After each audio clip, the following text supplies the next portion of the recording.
Prices CHR సిల్క్స్లో అయితే మీకు 4000కు 2 శారీస్ వస్తాయండి. ఇందులో అయితే కలర్స్ అయితే కొన్ని చూసేద్దామండి. కలర్స్ అయితే చాలా బాగుంది. ఇప్పుడే వచ్చిందండి స్టాకు మగ్గాల నుంచి.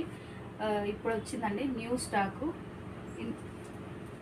ఇందులో అయితే కొన్ని కలర్స్ చూసేద్దామండి. చాలా అంటే చాలా బాగున్నాయి కలర్స్ అయితే. చూడండి, గ్రేకి వచ్చి పర్పుల్ కాంబినేషన్తో ఉందండి. చాలా బాగున్నాయి కలర్స్ అయితే, చాలా బాగున్నాయండి. ప్రైస్ కూడా రీజనబుల్ ఉంది. మీకు మార్కెట్లో కూడా ఎక్కడ దొరకదు ఈ ప్రైస్. క్లాత్ కూడా చాలా సాఫ్ట్ ఉందండి. చాలా అంటే చాలా సాఫ్ట్ ఉంది క్లాత్. 4000కే 2 శారీస్ వస్తాయండి. మీకు మార్కెట్లో అయితే 6000 7000కు 2 శారీస్ పెట్టారు. సిహెచ్ఆర్ సిల్క్స్లో అలా కాదండి, హోల్సేల్ ప్రైజెస్ 4000కు 2 శారీస్ వస్తాయి. చూడండి, క్లాత్ వచ్చి చాలా సాఫ్ట్ ఉందండి. క్లాత్ సెమీ కంచి అండి. బార్డర్ బిగ్ బార్డర్ వస్తుంది మీకు. చూడండి, ఇలా లాస్ట్ వరకు ఎండింగ్ నుంచి స్టార్ట్